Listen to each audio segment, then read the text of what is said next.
Allô, bonjour na bandeko nyonso. Lisusu bazi opportunité ya kokutana ndeko na bango Henri Konde accompagné de Andrea Konde. Topesi nzambe merci. Toye liboso ya bandeko na biso kosolola. Pas de choses nous concernant, mais concernant notre grand roi. C'est lui le sauveur, l'unique, véritable, exclusif yende. Mais biso banante ya kolobango. Kaka ba PSG. C'est-à-dire les pécheurs sauvés par grâce. Basumuki oyo babikisama nangulu. Sinners saved by grace. Ne yango ya biso identité, rien de plus, rien de moins. Et le côté spécialisé awa, si ce n'est ngolu ya nzambe oyo ebikisi biso. Siko toye liboso ya ce grand roi na libondeli, to bondeli nzambe. Totondi yonkolo parce que yondo oloba pe kokisami. Yondo za auteur ya toutes choses. Visible, invisible, yon de créateur nango. Yahweh, yo que nyonso pour la gloire ya yomoko. Zambe oyo okosate nyonso loba ezali vrai. Mais tout ce que tu fais est bon. Vous allez souverain, vous avez le contrôle ya nyonso. Sunga biso to yeba nan tozali. C'est-à-dire basumo. Et le côté. Yonde mon sang. Yonde nyonso. En lui, bibezo loba na yonde to ko vivre. Na yonde tozali ko bouger, na yonde perso sotali ko zwa existence na biso. Soit le kumu, sunga biso to loba, pour la gloire na yo. Na kombo no masia Yesu to bondeli. Amen. Amen.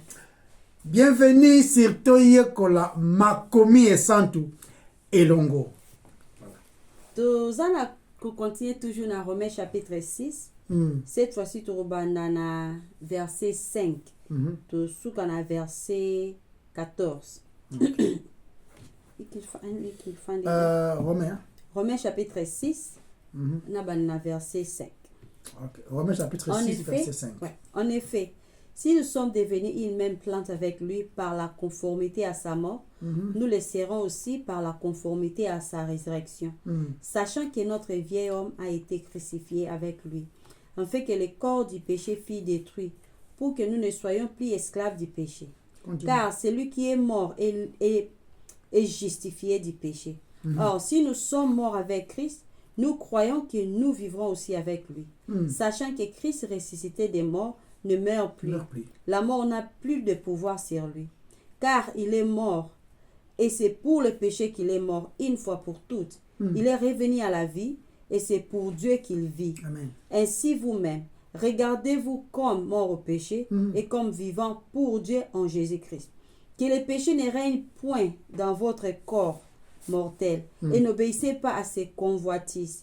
Ne laissez pas vos membres au péché comme des instruments. Ne laissez pas vos membres au péché comme des instruments d'iniquité, mais donnez-vous vous-même à Dieu comme étant vivant des morts que vous étiez et offrez à Dieu vos membres comme des instruments de justice. Amen. Car le péché n'aura point de pouvoir sur vous, puisque vous êtes non sous la loi, mais sous la grâce. La grâce. Et tout en les deux derniers versets, verset 12. Et puis, oui, que le péché ne règne donc point dans votre corps mortel. Et n'obéissez pas à ses convoitises. Ne livrez pas vos membres au péché. Comme des instruments d'iniquité. Tu vois, la fois passée, les soumous, ils allaient rebelles. Ils allaient prendre le contrôle, ils allaient régner. Ils allaient avoir place. Et maintenant, nos corps, les membres de nos corps, ils allaient utiliser ce qui les a régénérés et comme esclaves du péché. Et comme ça là au service du péché, nous détruisant, comme ça, nous sommes ennemis, les bosso, nanzam. Mais des fois, ils ont malade pour que tu aies une expérience, peut-être au vécu qui n'a vu, et de ça là, et puis ça peut choix dans le sens, il y a que vouloir que plaire nzambe, même le temps dans les circonstances où c'est difficile, ou encore il y a que ça valeur mingi na problème na yo, n'est pas yebota route ko banga. Au moins n'a pas seulement moi exemple mon robot typique peut-être comme l'angai. C'est vrai dans sa référence à leur thème des fois tout le wara oyo et comme la biso pour que toi encourage à rappeler ba ninga mosusu.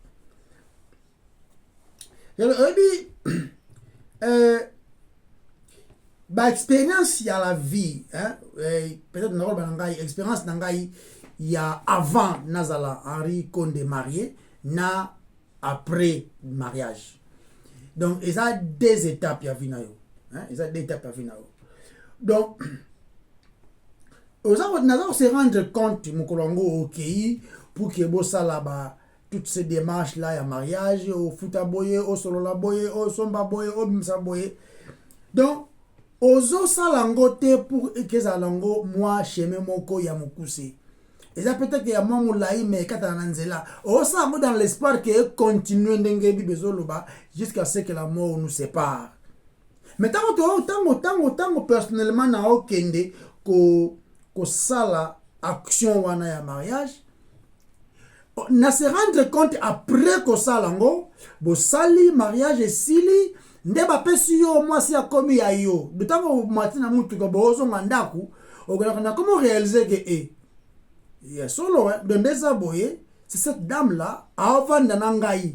Vous comprenez? Elle va congéter à 2 semaines pour rentrer. Donc, à Zawana, à Lia, à Mela, à Lata. Donc, ce que nous avons sur la circonstance d'Angati, nous avons la responsabilité on a commis nango, et sachant que ce qui n'a mis pesi confiance dans Gamoko, Matro. Donc, na comme na choix, ya kota la ngambu ya munene ya mungambu wana, mwana batu, ayepa na yo. Foalia, alala, alata, amela, nyonso na yo, abeli yo. Na, otala, grandeur nzamba koki kosala ya minene na nzela wana, pour que yo sala capable ya ko s'en sortir. Wabi, tango, mariage eleki, premier jour na mwasu nandaku, dans beaucoup de cas, na tongo na mutusa ki ko ka asoma journal pour yeba ce qui se passe na journée wala. Mais siko mama kamusu tutanga na ba journal. Eza poye pesa ko toute dépression. Donc il rentre tellement mal à l'aise que et comme ça tu es en colère et comme ça on frustré. Donc mais au moins batu bazo ça la confiance na ba livre wana na ba journal wana na ba historique wana na ba information wana tous les jours ba expérience batu mususu tous les jours au lieu ba ça la confiance dans le Dieu de gloire qui est capable de pouvoir. Alors chérie le musuna sala ki oyo et pesa kinga yi confiance na o nzamba sala. Et ça que na comprena qui rien nanga et puis na pesi confiance na nyonso oyo nzambe azali. C'est-à-dire na comment dépendre na ye na to dépendre na majeur de chance ni ta ba loterie les gens ba beta bango alors on a bali on a batu na beta loterie même na ko gagner et que ça a bien la famille. Yango te faut ça la confiance tentation wana eza na bandenge belé et ça la biso batu to comme ko cha confiance na ba réalité moko boyo o eza na musika na nzambe. En faisant cela, qu'est-ce qui va arriver? Tozo chake ba corps na biso nos membres et comment ko travailler contre biso parce que to comment ko travailler conformément à la pensée na biso moko to comme na mayele na bobiso moko kaka. Donc nos membres vont continuer à travailler, mais contre Bisso. Parce que les choses ne vont pas marcher. N'engue yo lingelango conformément de ce fait et comme esclave de Makambo, il ne fallait pas commencer là. Na remercie Nzambe tellement mingi parce que a permettant de comprendre que yende azali priorité. Ça que nous spécial, nous génie, na comprendre non, c'est lui qui m'a ouvert les yeux. Na comprendre que naza est le côté sans yé et que na yé kaka nazali ko se suffire et le côté ko satisfaire ba besoin nanga ou encore ko pesa nga makoki ya ko sala un mari oyo nzamba lengi nazala basé nanga moko rien de nous abandonner na le grand roi qui est capable de nous changer après sa biso direction o alingi to kenango et jour pour jour je me dis payer 17 ans paye donc au mieux tu me legi ndeni 17 ans ozali nazo dépendre te na bambongo na musala na boy parce que nazali komi pesa nga moko santé te nazali pour garder au en bonne santé pété mais nazo croire que nzamba zo pouvoir na besoin na yo le muso au travers nga azo pour satisfaire ba besoin na nga azali pe ko forger nga d'une manière na zala conforme na ndenge alingi na zala repâché donc c'est Dieu qui nous donne le courage même au temps de l'ensemble. Pour que les soumous aient régné dans vie, il faut que les membres de ton corps soient au service de l'Éternel. C'est-à-dire, autant de sa vie mais que la parole de Dieu habite en vous richement. Et c'est important. Parce qu'ils ont habité richement, ils ont vase vide, il faut la remplir. Ce qui est rempli dans la connaissance de Dieu qui renouvelle l'intelligence et qu'on a rempli dans tout ce qui est bobard possible, bien que et que puisse faire moi plaisir, mais que même définitivement la perdition. Donc, nous ne devons pas nous appuyer sur nos propres promesses. Donc, tout ça, le merci parce que après c'est un privilège ou encore après c'est un privilège. Tu as chaque vendredi. Et ça va fort na bisoté. Tu as peut-être pour prouver aux gens que nous sommes des spéciales. Tu es bien bien. Il y a des gens qui ont parlé de ces choses avant au Botama. Apôtre Paul, même des gens 100 ans passés ont prêché la parole que nous prêchons aujourd'hui. Nous avons peut-être permis de voir Maël et Moussous n'a battu. C'est qu'ils nous ont précédés avant. Alors, tu as que non, mais ce n'est pas danger. Tout ça est important na eloko te. Dieu dans sa souveraineté il nous sauve à pesi biso makoki koyaka liboso na yeto lobaka chaque vendredi. Donc chaque jour bandronanga ezali opportunité à koyeba soit les membres de ton corps ezala ko fonctionner contre la grâce de Dieu ou contre la volonté de Dieu ou que détruire yo ou encore les membres de ton corps ezali utilisés par les péchés afin que les soumou aient régné sur yo. C'est chaque jour nous avons la musakayo avec ça opportunité à koya et pas une repentance et la confiance totale. Donc tout on a livré à Révélation chapitre 21 c'est verset 1 verset 1 à 5. Apocalypse combien? 21 verset 1 à 5. Puisque j'ai vu un nouveau ciel, et une nouvelle terre. Car les premiers ciels et la première terre avaient disparu et la mer n'était plus.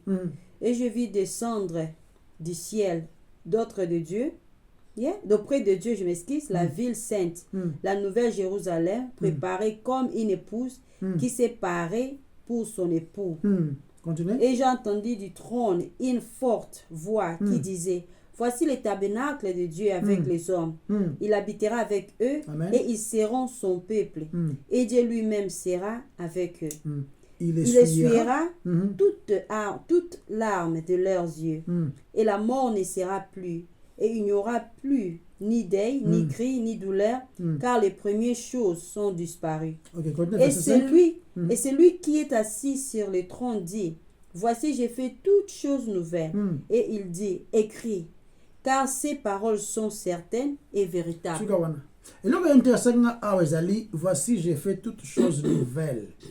C'est-à-dire toutes choses qui existaient et comme ancien. Même Bissobatu, tout comme ancienne créature en Adam, tout comme une nouvelle créature en Christ. Même les circonstances qui nous environnent et comme ancien en Christ, des nouveaux alliés. C'est comme Bissot. Nous faisons confiance à celui qui est capable de renouveler. Dernièrement, na parenthèse, on a outu musala na ozonga voiture nanga ya musala ezui pan nanzela. Tabo telemi nanzela. Et c'est parce qu'il faut bongisa ngo benga batu baya ko basala recouvrement nango et tout ekei écouter pembongo pour que ça la arranger. Na mtemo ko me répète, mais Dieu fait ma pona permettre bo ba jour pe mo piaka la roma kokuma koma est-ce que c'est ndengani? Mais Bible rendre grâce à Dieu en toutes choses pour éviter son continuer au Kenya na sa nini. Bon ça fait continuer à nos accidents là. Na ebi pour de permettre les choses ne bablo l'homme et la battu. Mais nous rendons grâce à Dieu et c'est lui qui est au contrôle. Donc tout ça la confiance dans Nzambé yende aza capable de refaire sortir biso na ba difficulté ebele. Amen. De permettre traiter nos corps et tourner contre biso et comme que non ils abandonnent la famille ils abandonnent votement balingaka ngai te o comme tonga o comme ko murmurer et malheureusement et memayo nulle part mais plutôt même monoko na yo et puis nzambe lo kumtolobi te obeta maboko ça va kare kufia c'est bien non mais to ba kinzambe yo mto yebi possibilité na mikolo yo les choses vont mal mais on a contrôle la mission na ngai za boye kolo sunga ngai na sumuka te même dans circonstances pour que yo kombo na yo ezala glorifié c'est ça l'attitude de quelqu'un o ya lingité ko pesa corps na ye ezala membre utilisé pour la destruction na yemo nzambe zo ko continue na acha non toza bloque bela roloba to bilo nyonso o toza komona tant toza libanda par exemple toki koloba ba pelouse na nzela to ba pelouse na jardin ba équipement de construction to monaka McDonald's to monaka KFC to monaka Burger King nyonso toza komona ekoleka na grande réalité à venir ari apesaki passage mo kitoko na livre ya Apocalypse na Apocalypse 21 zaki natanga kango 1 jusqu'à na verset 5 et na verset 5 Christ a lobi voici que j'ai fait toutes choses nouvelles donc tout sera nouveau lisumo na ba douleur oyo na ba douleur oyo za ko environner biso à cause ya lisumo et ko disparaître et nzambe akozala au centre na moment o na monde to vivre na mitema ya batu nyonso te nzambe aza au centre la majorité bangonde baza au centre les péchés orgueil eza au centre et nyonso toza komona na nzela na bandako na biso ba voiture ba plante eza kaka na Yesu nde tango na moni même ba publicité ari sorry je m'excuse donc na cité na na binyoso toza komona ba plante ba voiture nyonso wana automoni ba publicité même toza komona ba publicité pour casino et influencer nga na côté désir ya ko s'enrichir na monde eza ya bref eza tenanga par la grâce naza ba désir te wana ya ko beta loterie pona koma riche eza te pona za makasi eza po nzambe nde kati na ngai akomisi biloko wana nyonso importance te donc nanga moko na kolinga ngo pour ça bino za besoin mbona mona mbongo nde ko satisfaire nga mais na nzambe na nzela ya grâce il me garde pour moi chérie là bien sûr parce que moni miss na biso c'est très important de garder garde tes yeux garde ton cœur parce que na tant que tozo mona tozo yoka et ko influencer batu moni peut-être na yo le makambo ko beta loterie et tout et il y a des gens aujourd'hui qui sont esclaves na yango mais on dit parce que maintenant on tambola na nzela na o beta batu au type au comme on appelle c'est surtout bête dans les cas oh les cas tu vois des filles des jeunes femmes tout ça bah lati bah tenimo tu te dis mais comment à la taboy des jupes trop courtes même des tennis tellement provocantes malgré la moniango mais gloire soit rendue à Dieu que aux esclaves de ma fantaisie one c'est pas que tu es trop fort écoute Bible le fouiller et le peut-être au commentaire là on comment payer attention mais mon coup c'est trop té le beau tu dois fuir mais autre nazo le ba malgré babiloko wana tu rends grâce à Dieu que osa esclavité ya kolanda kango ba luxure babiloko belé donc solo pe ya kolia babiloko kitoko ezalaka okenandos osomba boya osomba biloko moko be atalo olikolata pe tout ça mais ce que au comme esclave nango te il y a des gens chez ceux qui a sombi lamba wana te il y a yoji il y a comme des garçons ba griffe wana solo bana donc a commis mal à l'aise pas encore et lamba ce n'est pas mauvais vous comprenez mais ce que commis esclave na yango de ce que exacté au commis mal comme lui adoration comme le cadeau qui yango et puis tu feras que tout le monde va y avoir nango et comme si orgueilleux et même musique donc faut être très prudent à côté on a trouvé que tous amaka c'était méthode de pandagande na nzambe oyo a garder kabiso na ndenge na yemoko tu vois et surtout peut désir ya ko somba sans contrôle ils ont la basi ils ont la mibali donc on a quoi apprendre par la grâce de Dieu contentement. Nyonso eza na place nango na mokili. Certaines choses sont bonnes, d'autres mauvaises. Donc mokili oyo eza ko aveugle batu mingi en fait que bazala ignorant na oyo eza vraiment ya motuya. Distraction etondi. Mingi baza vraiment na se ya bowumbu. Sans koyeba. Mais pourquoi? Pourquoi existence ya ba réseaux sociaux? Facebook, TikTok, ba chaîne ebele tondi na ba TV na biso. Au final, liboso na ka soki ba chaîne mibale. Pe soko za na besoin otala eloko moko faut otelema physiquement pour fina bouton. Mais si ko yo za na télécommande ba chaîne etondi ebele. Pe dimension ya TV na biso, ba TV na biso ezo koma ka se okoma minene.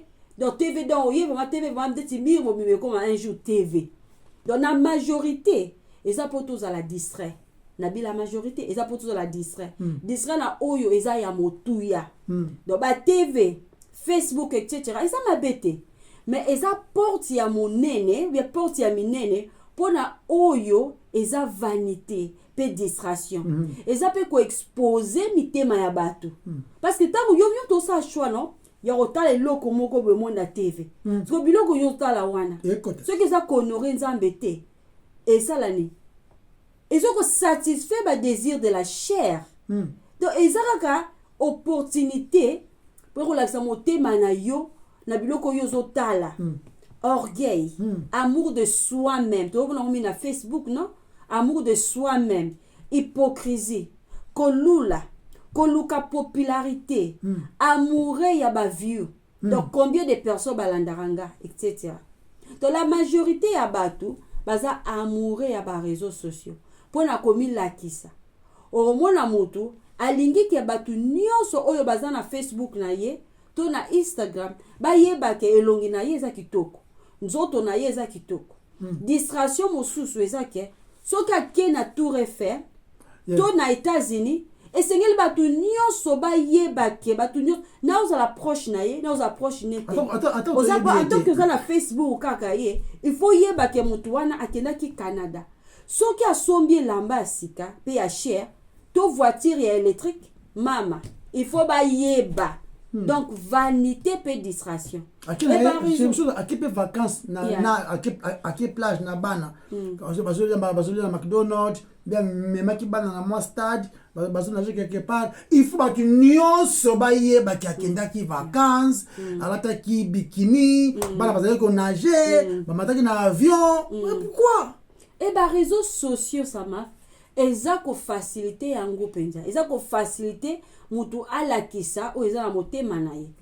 Tant eza précieux. Oko sutuka vie esili. Puis on commis la même condition il y a l'homme riche na parabole, il y a l'homme riche et Lazare na lieu de châtiment. Puis on commis trop tard. Yes. Vanité de vanité. Nyonso libana na Yesu eza vanité. Tant on a salaka observation ya monde oyo. Nini na monaka. La plupart ya bato baza ko vivre dans un rêve.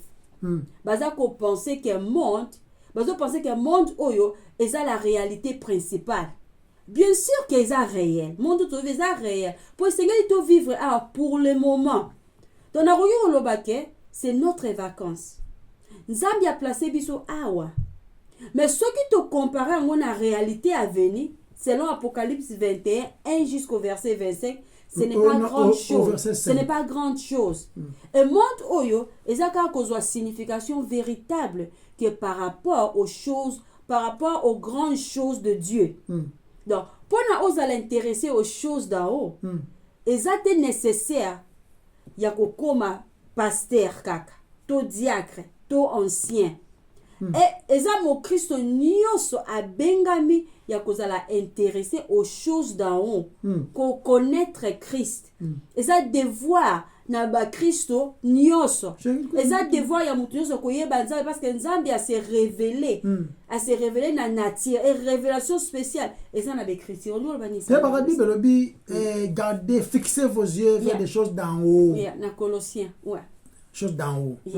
Donc, pour comprendre les Écritures, ils ont devoir y a mon Christ nyonso. Kaka te ba pasteur, kaka te biso, to ba ancien ou bien ba évangéliste. D'ailleurs, Tout chrétien est évangéliste. Chrétien sont évangélistes. Ça s'appelle la chrétien ou bazana don vraiment ya ko évangéliser. Donc koyeba nzambe na bandela ngo susu eza devoir na biso nyonso. Surtout dans Romains chapitre 6 à nouveau. Tu réfléchis dans sur la réalité. La réalité est bien ma casse auquel je peux penser, sur lequel je peux prier et dont je peux parler. Donc tous à la concentrer dans verset dans Romains 6, dans verset 11 jusqu'au verset 14. Tu passer temps vous me belé peut-être 2 semaines ou 3 semaines avant. Dans la verset où tu comprends que la mort et le péché. Tout le monde a la vie et Dieu. Tout le monde a Christ et notre corps mortel. Tout le monde a les désirs, tout le monde a les désirs et la foi de non, tout le monde a les désirs et la loi de Dieu. Tout le monde appelle la grâce de Dieu. Voilà. Parce que sujet où eza ba grande chose na univers. Et ça vraiment très très important. Et tout ça na privilège moko makasi ya koyekola yango.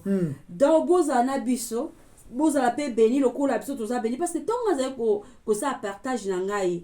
Na tout ça vraiment na esengo, joie vraiment na zai ko I couldn't wait. Na zai ko zela rara vendredi hier comme ça tout partager en a bien. Et surtout ko méditer yango et ko ti donc méditer on peut ko tika vérité oyo et transformer biso pour tout monde mokili oyo toza ko vivre tel qu'il est réellement et pour vivre à la lumière de la vérité. Amen. Donc, tout le monde le monde réellement d'engezali pour ceux qui se conforment à ce monde. Hein? Ne vous conformez pas au siècle présent. Ceux qui se conforment à monde, réellement perdition est inévitable. Yeah, eza bongo. Sikoyo na tiki passage mo be awa. Donc il faut que tout le monde yo à la lumière des écritures. Ceux qui toyebi ma commis, de to ko imona ndenge monde déjà tel qu'il est. Dans la aveuglé. Donc ceux qui osa kolala na oloba même chose apôtre Paul alobaki boy. Réveille-toi, dormeur. Réveille-toi d'entre les morts. Et le Christ éclairera. On les en a Ephésiens 5 verset 14. C'est là où le biawa total ya munene ya total makambo na perspective ya munene. Ndenge nzambe aza tellement munene. Mais ce que problème ça ba tout le monde a mokilo kaka ndenge le bien yango définitive. Ça on dirait muto ke na plage aina mo katina ya mai. Yeah. Apesi mukongo na mai na oceano. Mais aina katina mai. Mena azola kisasuko ba tu komaza makasi. Atomla katina mai. Botala na za makasi. Na otomla moi kakretra mayo. Na otomla ngo c'est dit que na les plus fort. Na otomla 4 litres mai.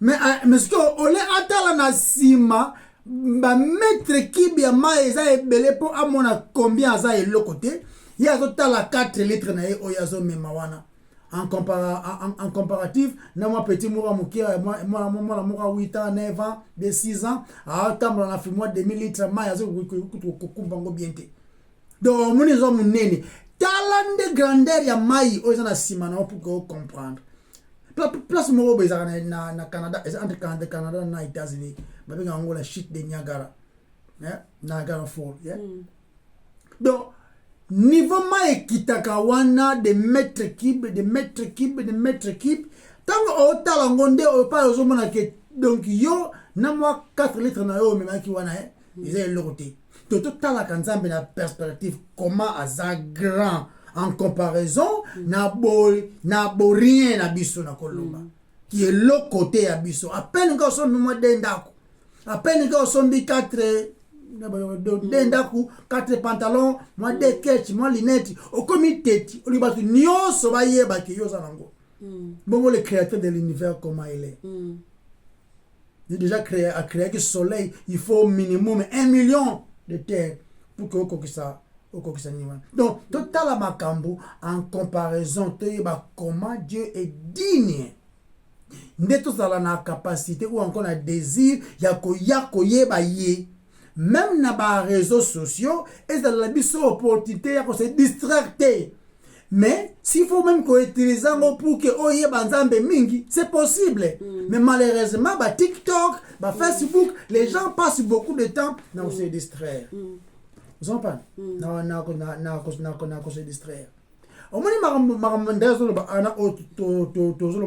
il y a tellement Christian, c'est un problème de vie ou de mort. Si l'homme te lembi kopé man les bandes à Christ, quel que soit bambongo zanango musala carrière, tout ce que tu peux avoir, les gens peuvent te souvenir de toi un mois, 2 ans, 3 ans ici. Mais bah à table les lignes d'un un bon acteur, il faisait ceci, un bon monsieur. Et ça comme en boitant des 3 mois surtout OK alors autant OK on a bungi c'est pour des bons perdition pour des bons. Imaginez la séparation avec Dieu. Donc c'est que donc faut to yeba tous les jours.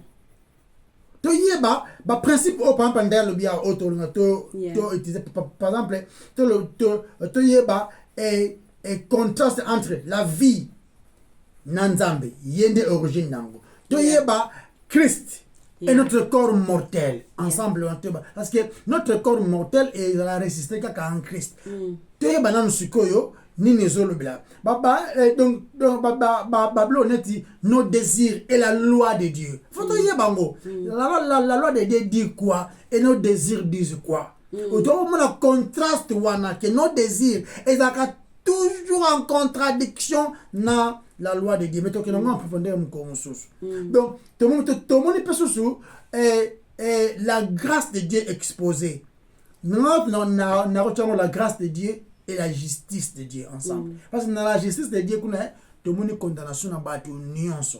Mais aussi, dans côté tout le monde, la grâce de Dieu, miséricorde naïe. N'être que nous sommes bien en profondeur pour te mettre à cause expliquant. Donc, Nzamba benga biso batuna des choses grandes. Quand je dis des choses grandes, dans le but que non, Dieu va t'élever. Vous avez qui vont dans Mbanzangungu, ou comme vont dans Paris, des choses terrestres. Il y a maintenant dans le bela awa, que Nzamba tombola yo, au vend avec les grands, tala. Il y a pas n'importe quoi. Quand je parle des choses grandes, on a les renouvellements de l'intelligence. Pour que au monde, ma perspective, n'engue Nzamba au monde lango. Parce que toute cette terre est le cas. Parce que la terre même et tout ce qui s'y trouve appartient à Dieu. Ça y est.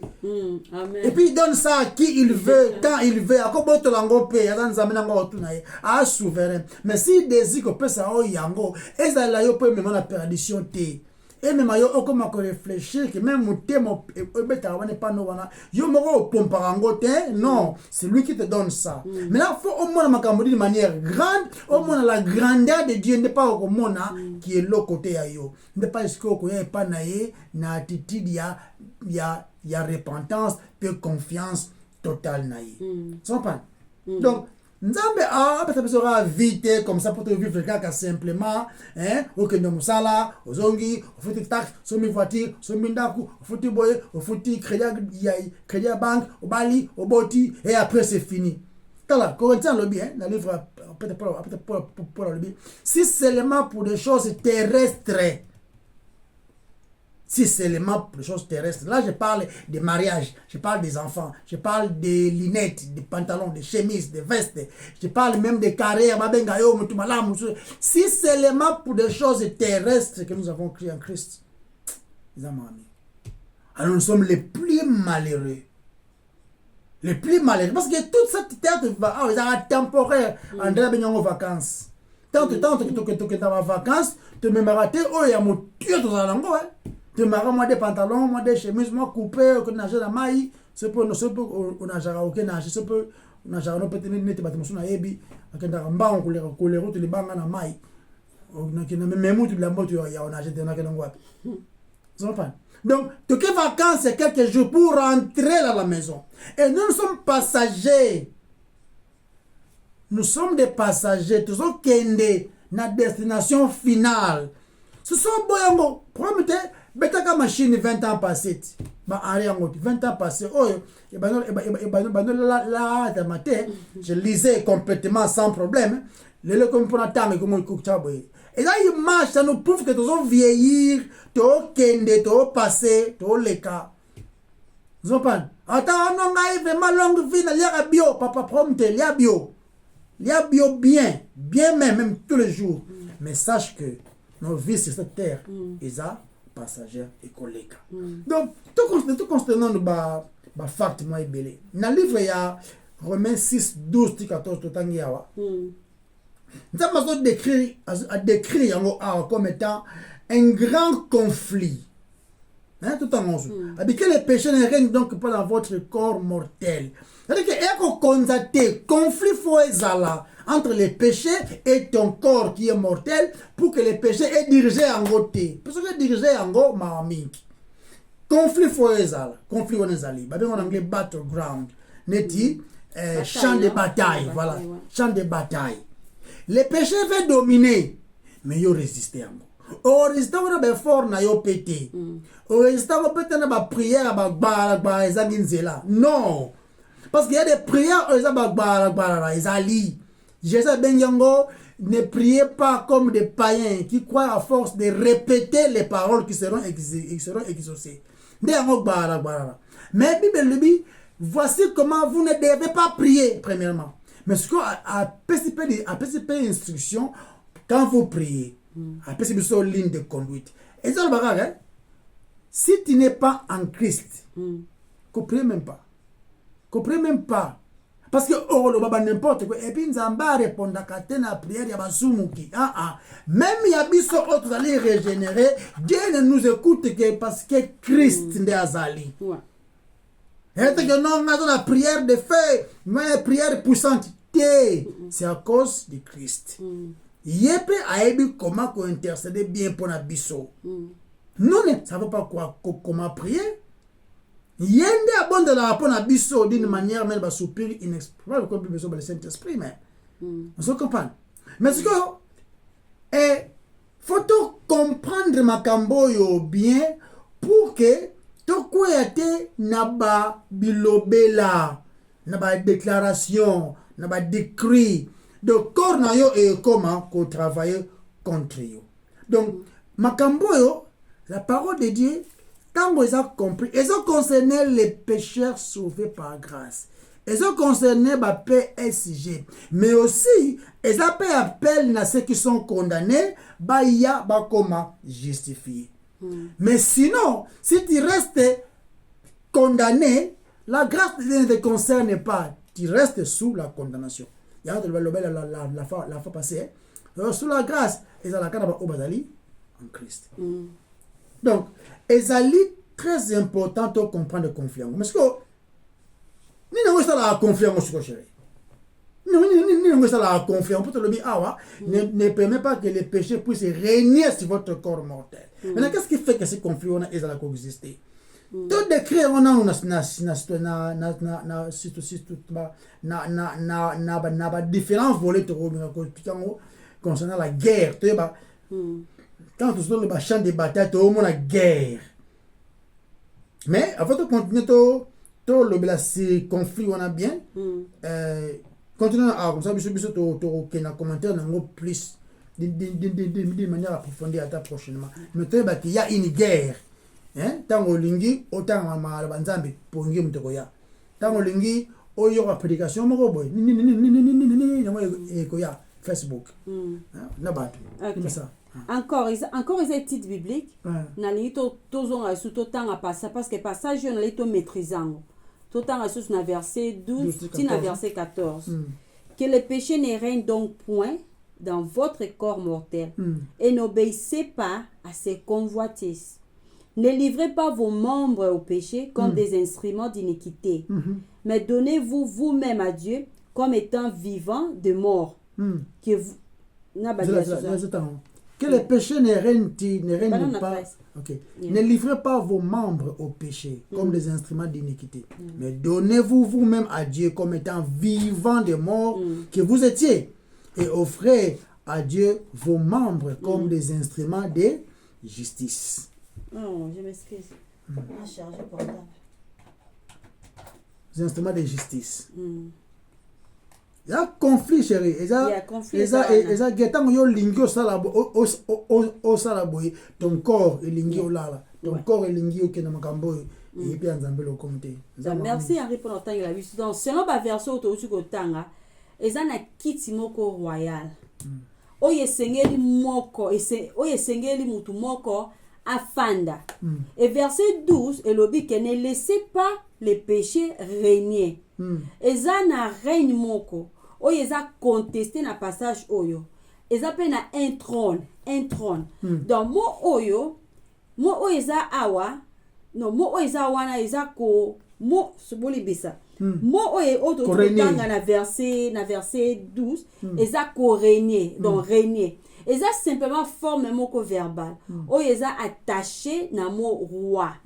Donc tant que toza ko lobela trône, toza ko mona image ya roi oyo aza ko régner. Oui, bien sûr. Donc 2. Eza pe na rebelle moko. Oya lingaki tango ada asumukaki oya lingaki pe akomaki roi. Voilà na Genèse chapitre 3. Et sikoyo na ba racheté rebelle oyo alingia koma roi. Alingia prendre possession ya royaume de lisumu. OK, lisumu est un rebelle qui veut s'emparer du royaume.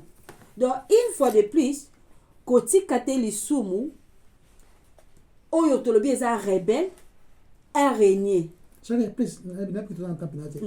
Te belo moko tant que zo ba lisumu a régné te ou bien a régné.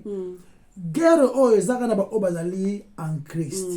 Obaza en Christ te ezala ko guerre te. Donc ça déjà acquis. Na wana. Donc nous sommes appelés à résister. Donc tout élément le péché. Voilà. Dans Romains chapitre 6 verset 12, le dit que ne laissez pas les péchés régner. Tout n'était bien que les soumous est en révolte et contre obéissance à Dieu. Ils sont contre soumission à Dieu. Dans le péché, ils sont contre soumission. Puis elingi ko sala un coup d'état pour s'emparer du trône. Et tous appelé il y a qu'on résister. Amen. 3. Ils appellent la ville moko et un château. Palace moko royal. Palace moko royal. Où ils ont attaqué par les rebelles au trône. Où ils ont nzoto na yonanga. Sikoyo koti kate lisumu et régner na nzoto na yo. Yango bibe lobi, n'est-ce pas? Lobi, ne laissez pas les péchés régner. Ne laissez pas le péché régner dans votre corps mortel. 4. Certains serviteurs ya château ba occupé ko comme agent secret. Trompeur. Travaillant pour l'intérêt à rebelle. Des sikoyo ba utilisaka ba serviteur interne pour na ko séduire ou encore pour na ko kanga une partie ya château. Et ba traître wana ba agent secret to bengi yango ba désir. Une fois de plus, kotika te lisumu et régner na nzoto na yo en obéissant les désirs de la chair. Yango Romains 6 à partir du verset 12 et ça koyebisa biso. Et le Bible ne laissez pas les péchés régner dans votre corps mortel. Et le Bible ne laissez pas les péchés régner dans votre corps mortel. Et bah très wana. C'est pour que vous obéissiez à ces désirs. Parce que le corps mortel a des désirs. Ceux qui ont obéir yango, donc ils ont trahison. Vous comprenez? Il y a trahison dans ce sens-là. Toi yeba que le mot désir, ils ont momoko ils ont naître. C'est-à-dire et que vous avez des désirs, et que vous avez des mauvais désirs, dans des convoitises, si et seulement si, ba désir yango ils ont capturé na lisumu. Mais et que vous avez des désirs ya malamu, oyo ils ont en conformité avec la parole de Dieu. Et ba désir ya malamu ils ont kaka soki lisumu, o toza ko benga na kombo ya rebelle ne les capture pas. Donc, le soumu est faillir pour contrôler le désir nabiso. 5. Ton noté que verset 12, et ça quoi insister. Et ça quoi insister, le but que ne laissez pas les péchés régner dans votre corps mortel pour que vous obéissiez à ces désirs. ya kitoko siko soki lisumu chef de la révolte à prendre captive ya ba désir na biso et puis à garder yango prisonnier pour ekoma kosala to et obéir ba commandement na ye donc la chute ya royaume oyo ekomi évidente certaines ezangate yango toza koloba soki lisumu ekomi ko diriger mutu ekomi ko diriger yo perdition ekomi évidente inévitable même ozopan eza évidente na bunye moke et soki lisumu ezo diriger ba désir na oyo ezali contrôlé par les péchés de ezali évident yango toza koloba soki lisumu ekomi maître na yo perdition emonana na ba conduite na yo parce que ezui parti wana ya château et puis eza inévitable donc on peut bani ça comment ko défendre mais ça va bête ngala mela nga mukete mais on c'est évident zango bon nga moi sembo azali moi sembo abala na yete na kutana na yemo ya komitika mais la problème nga ete nga mela ko kima mais donc on défendre donc ça ko liama donc 6 eza na ba arme ou eza na kati ya château entre parenthèses notre corps ba arme yango ekoki kozala capturer détourné, même utilisé par l'ennemi pour na ba but moko injuste. Ba arme yango, eza ba partie de notre corps, nos yeux, nos oreilles, notre langue, nos mains, nos pieds et même nos organes sexuels. Parce qu'on a verset 13, et le but ne continue pas à présenter les membres de ton corps au péché comme des armes d'iniquité. Des armes. Là, c'est pas qu'il y a une version, pour version, c'est lobby. Ne livrez pas vos membres au péché comme des instruments d'iniquité. Donc, ils ont un momoko opla, benyango opla. Oh, ils ont utilisé 4 fois dans le Nouveau Testament. 3 fois, ils ont utilisé, apôtre Paul a utilisé kiango, et une fois, ils ont utilisé na nini dans le livre Jean. Ils ont utilisé dans le livre Jean chapitre 18 verset 3. Et là qui c'est arme, pas seulement un instrument. Arme. Natango na Jean chapitre 18 verset 3 et le Bible. Avant que tu ailles là, s'il vous plaît. Judas donc ayant pris la compagnie des soldats et des huissiers de la part des principaux sacrificateurs et des pharisiens vient là avec des lanternes et des flambeaux et des armes. Merci. Yango moyango. Donc opla qui n'a ba masasi na ba flèche na moment na ba épée. Donc opla et la qui si arme. Dans où tu kolobango pas seulement instrument. En d'autres termes, toza te ko inventer ba image ya bataille oyo. Tozo inventer ngote.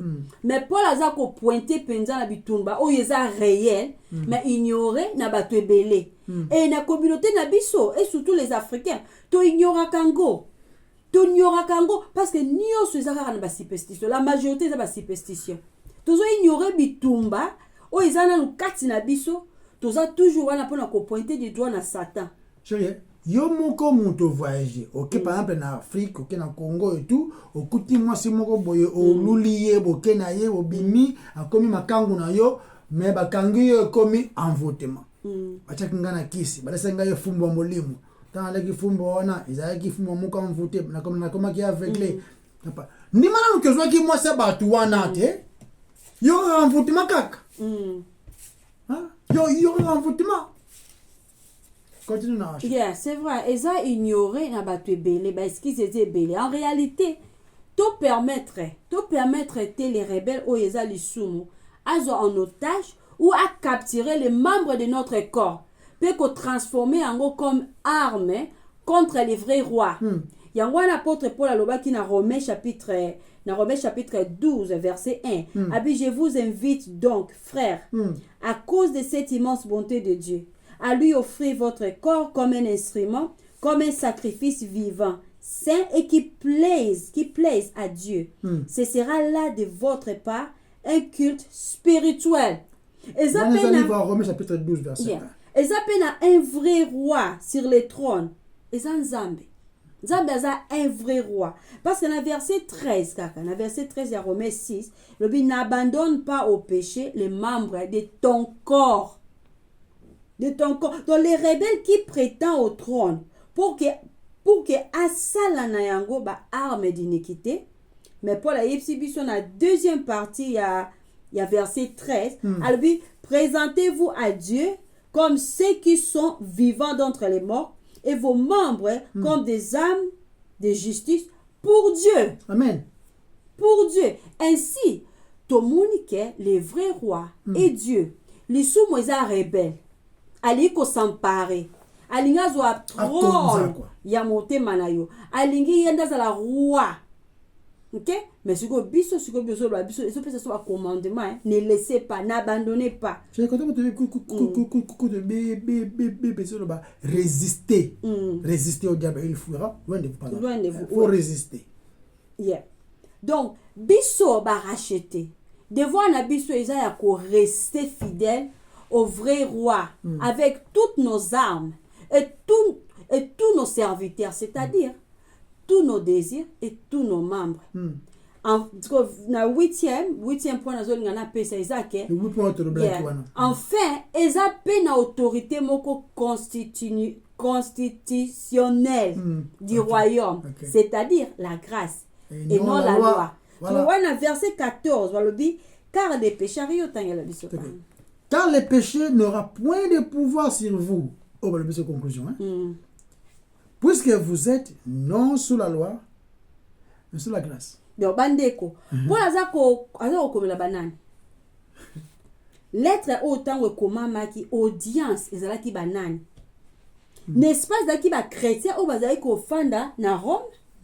Et Paul na moment ya ko koma lettre oyo, ayebaki na noter la majorité ya ba chrétien wana na Rome.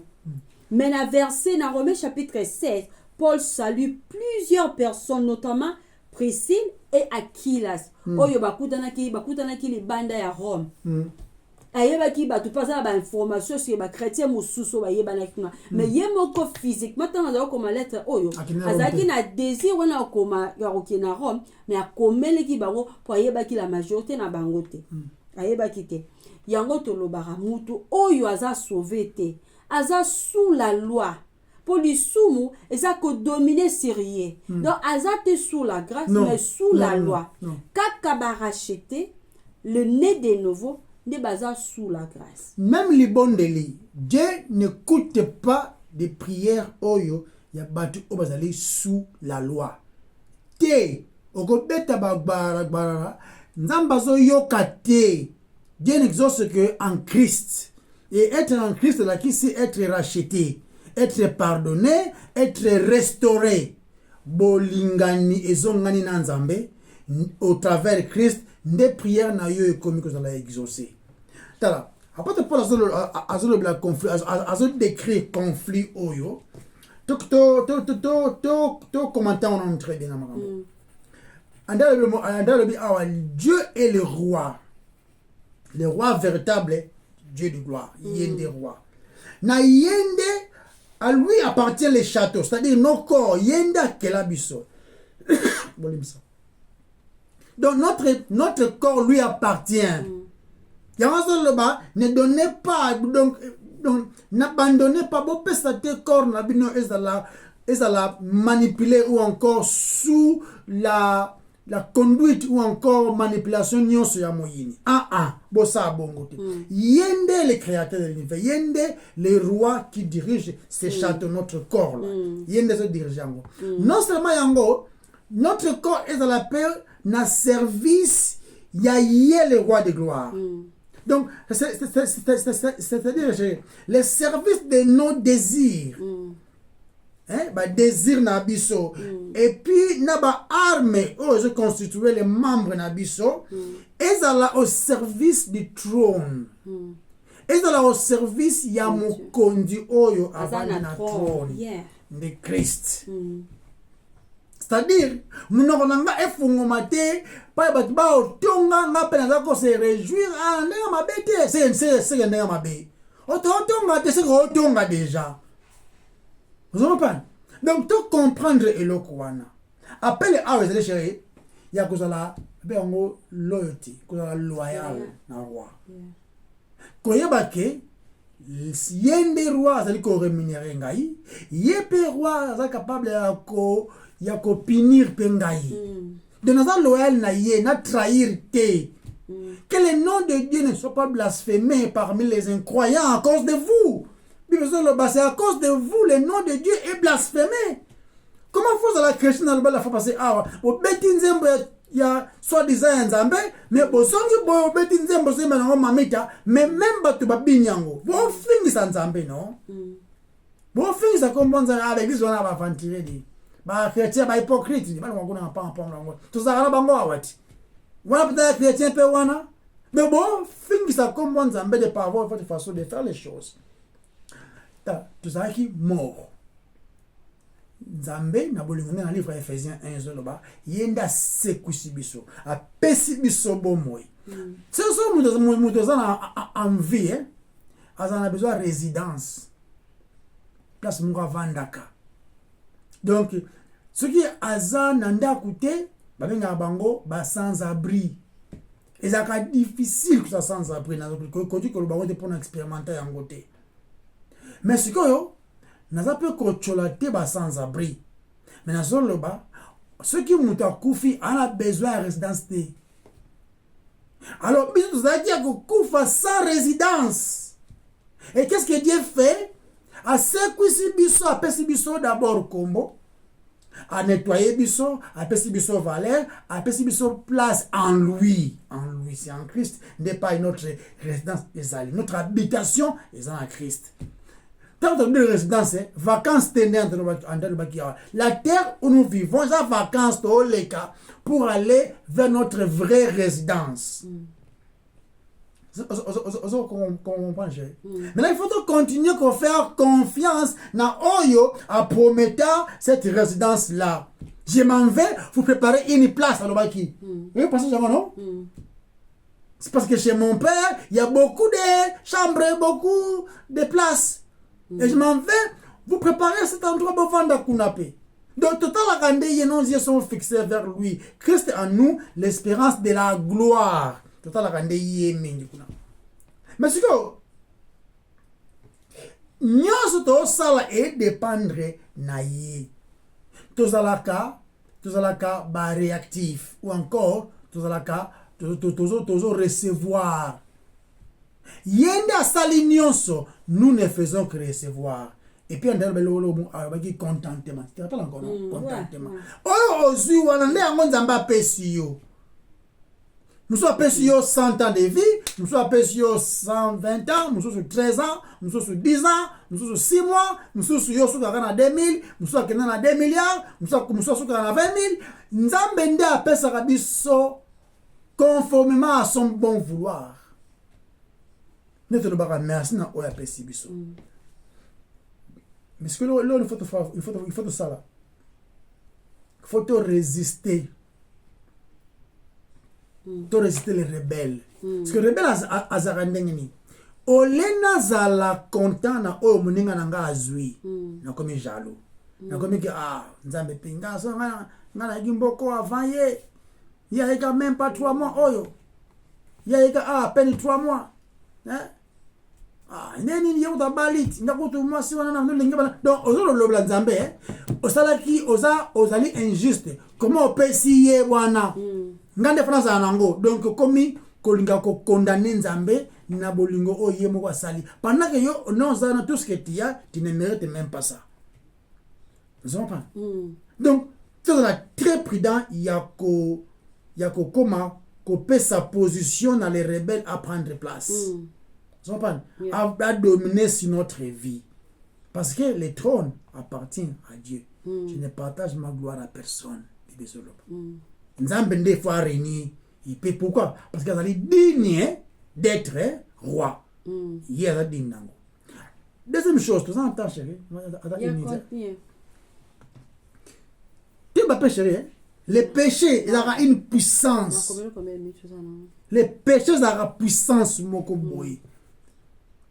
Bon pesa rangote vale koto mo nzamba to alebito kima par exemple kobo kima balobete ke on a résisté fouiller longwa wana ota la film moko boye eko e bana ko antais yo longwa wana ça comprend ko kete place o tentation c'est belé o longwa wana oza kalo koso mbongo bapesi yo poste moko ya bambongo belé bana wana tika lo so longwa wana pa o yiba ozo comprendre donc ezaka une puissance mais aussi et même makamto comme un acte t'as la verset non le bien hein na kotika te le sumu est régné dans ton corps mortel tout le monde non mta soula lingo mela masanga mingi ezaka démonter démon de soulard ezati azande esclave de manière que aza sous Adam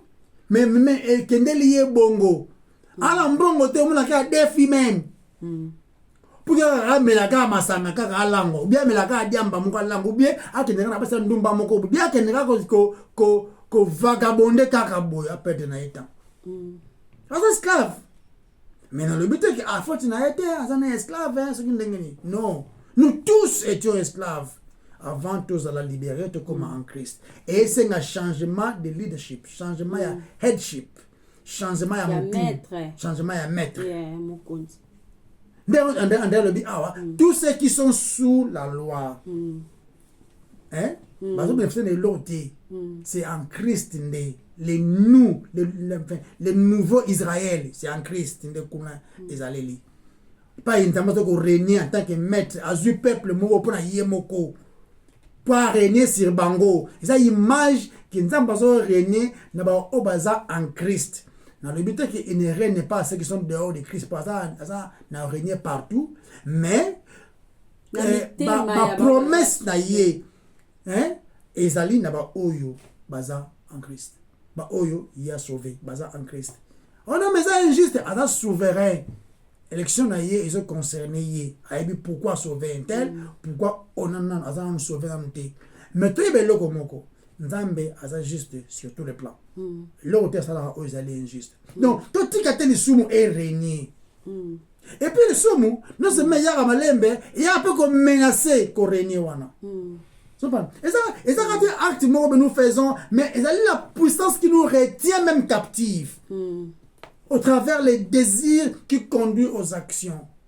Au moment comment même que bomba m'a monoté. Mais au ça la rend cac. Et comme ils sont meurons bombango, au lieu de battre ce que tu fais. Et puis comment on pousse au salaire au cac. Et ça passe dans le macambo parce que le corps notre abisso est tellement faible que mais on a bana au tindelo moi ça non papa fais-moi confiance. Fais-moi confiance. Ça là bon non je vais le faire fais-moi confiance. Alors on là 2 minutes avant heure pour ça qui est ici là. Oh non papa mais moi j'ai fait de ma raison mon gobe. Tout ça bongo. Moi c'est que ça là mal que non moi j'ai fait un verre à Dieu ceux qui n'a rien à poto n'a travaillé à temps plein. Donc il est pour ça là nzambe faut aller dans poto pour travailler à temps plein. Donc ce que lelo à en temps partiel quoi. Donc tu comprends de l'euro mogo. Tu comprends de l'euro mogo les sumu ils sont dangereux. Tu sois mon légèreté à régner. Donc normalement tu suka awa. Carry on, you got 3 minutes. You sure yeah? Yeah. Okay. If you keep on the note, you'll finish. Et puis les sumu et qui n'ont même qu'à influencer les désirs de nos corps. Nous avons comme les âmes bêtes. Mais le corps soit battu. Insatisfaction et même musique.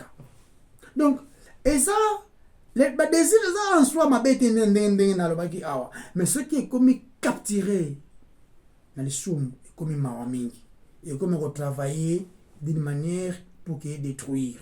Kolia, ils ont malam mais comme il y a le cosso comme glouton qui est comme si yo fat comme munene comme bébé ça yo nzoto comme kanda parce que la scène c'est pas tout kanga sou bien te comme pema mukuse donc comme il ngambu comme là donc tout ce que Dieu fait le plaisir à tena mokili meilleur comme il ngambu parce que les péchés comme contrôler yo et comme tourner contre yo et comme il y a internet bah désir na yo tu penses à des choses qui sont déshonorables même pourtant ba filmer ezako finga nzambe normal ezango mabete ça environné na ba réseaux sociaux où les gens se moquent tout le moment, les gens rigolent, les gens chantent des chansons sans message.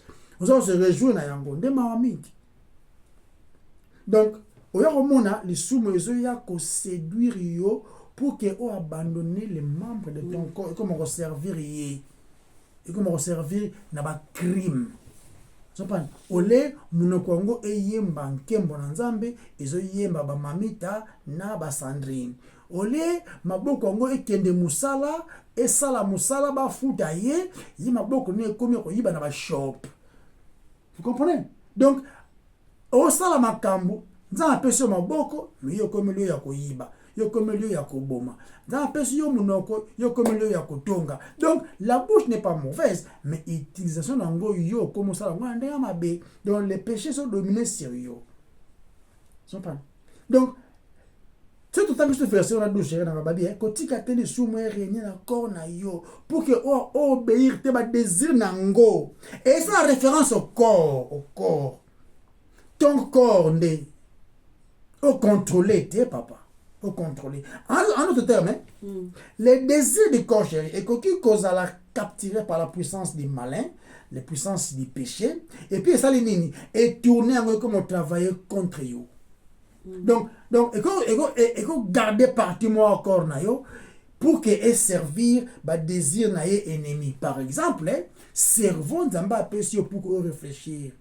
Mais yo cerveau oya yo est tellement bombardé na ba film pornographique, na ba image ya ba criminalité, ezali environné na ma solo ya ba to bazali ko déshonorer nzambe et puis comme lion normal comme mais peut-être tu comme ma bana on est ça mais peut-être ça ça bango ba fœtus kaka ça fœtus. Donc yo ma kanisna yo comme en conformité dans le monde qui est juste passager et après amuke mais grand ya munene za penza munene océan munene et nzambe aza tellement ignoré nde yango danger.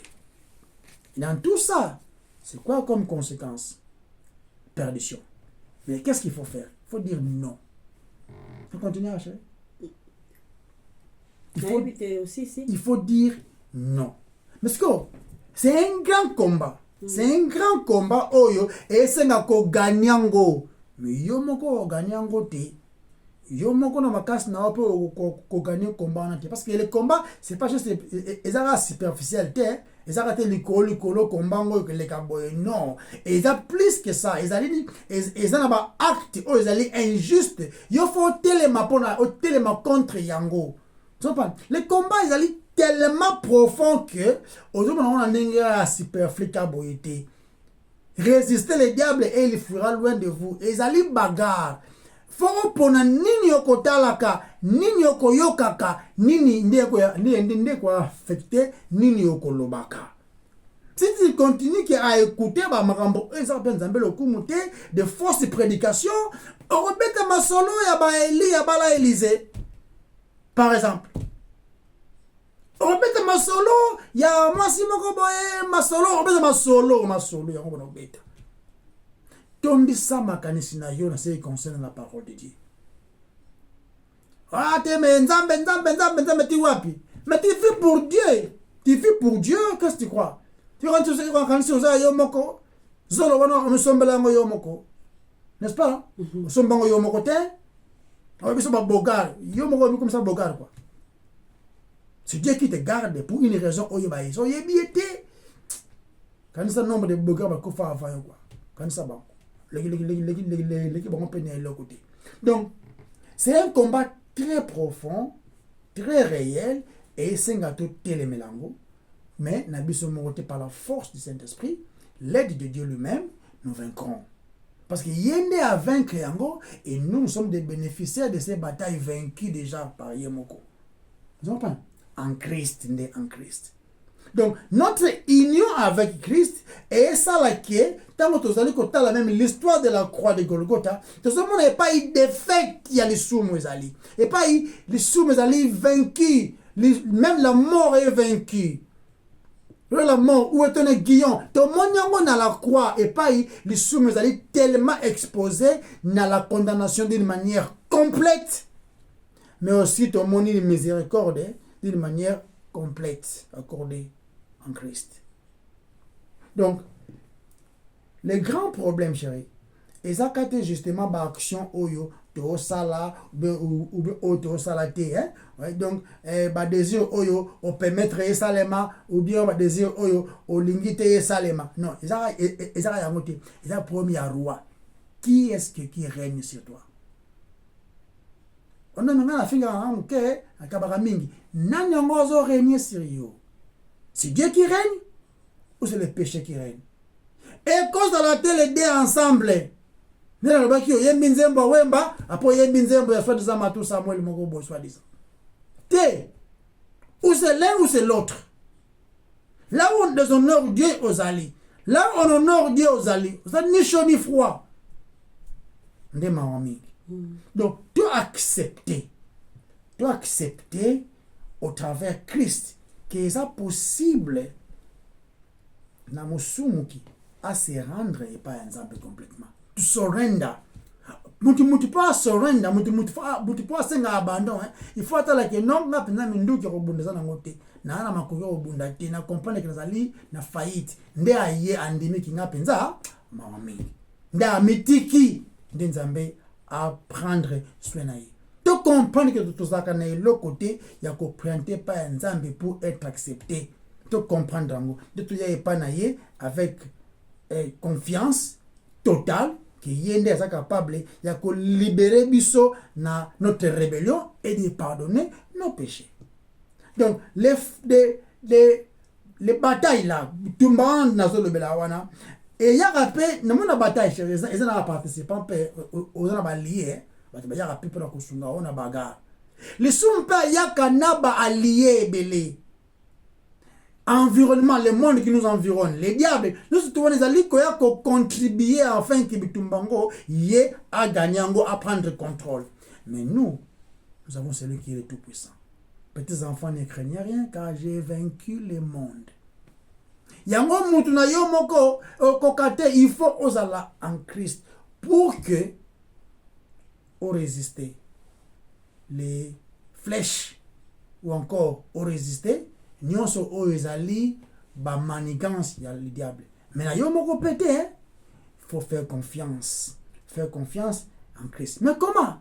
Faut tanga kamaloba na ye, so tanga ngoto yeba ngondeni. Ne permet pas au péché de régner sur ton corps mortel. Et ça challenge makasi. Ne permet pas. Et ça responsabilité na yo. Remarquez, l'homme est responsable, mais Dieu est souverain. Apesio maloba na ye. Au réfléchir, au prendre en compte, au comprendre que c'est vrai. De bongo de au téléma. Maintenant, il faut que l'évangile soit prêché d'une manière correcte et puis dans le contexte pour que nous puissions comprendre que il ne vit pas pour lui, mais il vit pour Christ. Mais s'il continue à vivre pour lui-même, c'est que c'est le péché qui domine sur lui. Mais si tu vis pour Christ, c'est que c'est Christ qui domine sur toi. Ne vis en paix. Et dans l'évident, et dans la différence, vous verrez la différence entre ceux qui servent et qui ne servent pas. Donc, ceux qui voilà, si Dieu permet, de continuer sous Kolobela, c'est notre livre romain. Tiens, Nzambe, à ce locaux. Tout le monde est Nzambe. Tout le monde dit Mokonzi, parce que yonde les rois qui règnent véritablement. Kolo Sungabiso. Naba teti otozali. Ba rebelle otozali y avait aucun décalage directement la tradition mais mawana yonde sali tebika pour yonde bekisibiso. Merci, règne sur nous parce que tu es un bon maître, un bon roi. Songa biso na ba bataille na ba challenge modèle ebele to demeurer kat na yo na biso mon côté, c'est toi qui nous tiens par ta main puissante. Songa biso ko to la malam na kombo na ndema sia Yesu to bondeli. Amen. Amen. Bye bye. Bye bye. Bye bye.